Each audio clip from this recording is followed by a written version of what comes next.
নমস্কার, কেমন আছেন সবাই? আমি সুনিতা, আর আপনারা দেখছেন চৌধুরীর স্বপ্নপুরী, আমাদের স্বপ্নের সংসার। এমন এক বৃষ্টি ভেজা দিনে আমি আর বর্মশাই বেরিয়ে পড়েছি শান্তিপুর যাওয়ার জন্য। অনলাইনে টিকিট কেটে এখন আমরা বিধাননগর স্টেশনে অপেক্ষা করছি ট্রেনের জন্য। শান্তিপুরের নাম তো অনেক শুনি, শাড়ি কাপড়ের জন্য একটি বিখ্যাত জায়গা। যেমন ভালো কথা শুনেছি তেমনি কিছু খারাপ কথাও শুনেছি, সেজন্য নিজের চোখেই দেখার জন্য আজ আমরা যাচ্ছি। আর পুজোর আগে যাওয়ার থেকে ভালো সময় তো আর দ্বিতীয় হতেই পারে না। তো অপেক্ষা করতে করতে আমাদের ট্রেনও চলে এসেছে, একদম লাস্ট স্টেশনে এবার আমরা যাব। এখানে একটাই জিনিস ভালো লাগে যে সব জায়গায় যাওয়ার জন্য ট্রেন, মেট্রো এইসব জিনিস পাওয়া যায়, না হলে আমার বাসে অনেকটা দূর যেতে হলে খুব সমস্যা হয়ে যায়। যাই হোক, এখন একটা লম্বা অপেক্ষা শান্তিপুর পৌঁছানোর জন্য। ভেবেছিলাম সবগুলো স্টেশনের এইভাবেই ভিডিও করব, কিন্তু বৃষ্টি শুরু হয়ে গেছিল জন্য সাইডে ওইভাবে দাঁড়িয়ে থাকা যাচ্ছিল না, দরজা বন্ধ করতে হয়েছিল।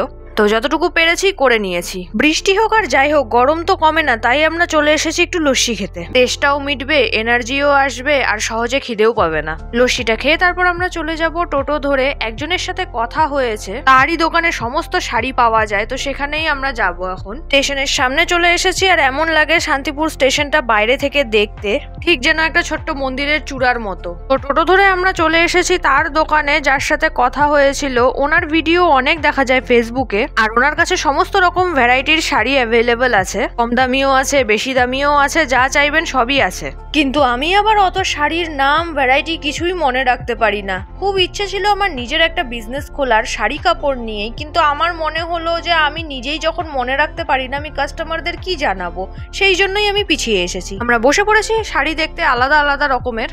সত্যি বলছি, শাড়ি নিয়েও তো জ্ঞান দিতে পারবো না, কারণ আমার নিজেরই কোনো জ্ঞান নেই। কিন্তু হ্যাঁ, শান্তিপুরের বিষয়ে ভালো খারাপ যাই শুনেছি সবেতেই কিছু না কিছু সত্যি একটা আছেই। এখানে শাড়ি খুব কম দামেই পাওয়া যায়, কিন্তু সেই হিসেবেই তার কোয়ালিটিও হবে। কারণ বাজারে পাওয়া যায় নর্মালি যে শাড়ি 1000 টাকা, এখানে যদি 300 টাকারও হয় তাহলে কোয়ালিটিটা 300 টাকার মতোই হবে, 1000 টাকার মতো কখনোই হবে না। তো যারা শুধু দাম শুনেই চলে আসতে চাইছেন যে এখানে দাম খুব কম, তাদেরকে আমি এটাও জানিয়ে রাখি, কোয়ালিটিটাও কিন্তু একটু কম্প্রোমাইজ করতে হবে। আর সত্যি কথা বলতে, কারোর কথা না শুনে নিজে এসে দেখে নেওয়া সব থেকে ভালো, যেটা আমরা করেছি। কিছু কিছু শাড়ি আবার এখানে এত ভালো পাওয়া যাচ্ছে যেগুলো ওইদিকে পাওয়া অসম্ভব। এত ভ্যারাইটির শাড়ি, এত আলাদা আলাদা কালার এক দোকানে পাওয়া একটু অসম্ভবই হবে। তো যেমন কম দামের শাড়ি আছে, তেমনি বেশি দামেরও শাড়ি এখানে আছে। যেমন দাম হবে তেমনই কোয়ালিটি হবে। ওই যে বলে না, যত গুড় তত মিষ্টি। শাড়ি কাপড় সব পছন্দ করে নিয়ে নেওয়া হলো, আর বিলটাও আমাদের বাজেটের মধ্যেই এসে গেছে। আমার তো খুবই ভালো লাগলো এই মেশিনটা। আমি কোনোদিনও এত কাছ থেকে কোনো মেশিন দেখিনি। আমি হাতে বোনা মেশিন দেখেছি, কিন্তু এই অটোমেটিক কাজ করে মেশিনগুলো আমি কোনোদিনও আগে দেখিনি। তো এখান থেকে বেরিয়ে আমরা এখন চলে যাব আরেকটা জায়গায়, যেখানে আমরা নেব নাইটি, কারণ এগুলোর খুবই প্রয়োজন হয়। আমার 2 মায়ের জন্য, আমার জন্য, যদিও আমি খুব একটা নাইটি পরি না, মাদের জন্যই আরো বেশি বেশি করে নেওয়া। আমাদের বাজার হয়ে গেল, এবার আমরা বাড়ি যাব। আর আমি কোনো শাড়ি টাড়ি জামা কাপড় কিছু দেখাচ্ছি না, তার কারণ সেগুলো পুরনো হয়ে গেছে। কারণ সত্যি বলছি, এই ভিডিওটা 2 বছর আগের। বিয়ের পরে প্রথম পুজো যেটা ছিল, তখনই আমরা শান্তিপুর গেছিলাম।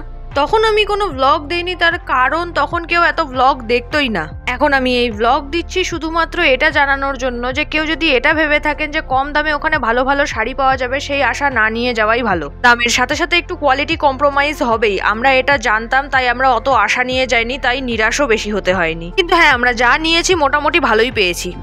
আজকের ব্লগটা এখানেই শেষ করছি। যদি ভালো লেগে থাকে তাহলে অবশ্যই লাইক করবেন, কমেন্ট করবেন, আর শেয়ার করবেন সকলের সাথে। আর যারা যারা নতুন এসেছেন আমার চ্যানেলে, তারা অবশ্যই সাবস্ক্রাইব করবেন। তো আজকের ব্লগটা এখানেই শেষ করছি। পরে দেখা হবে আবার নতুন একটি ব্লগের সাথে। ততক্ষণের জন্য টাটা।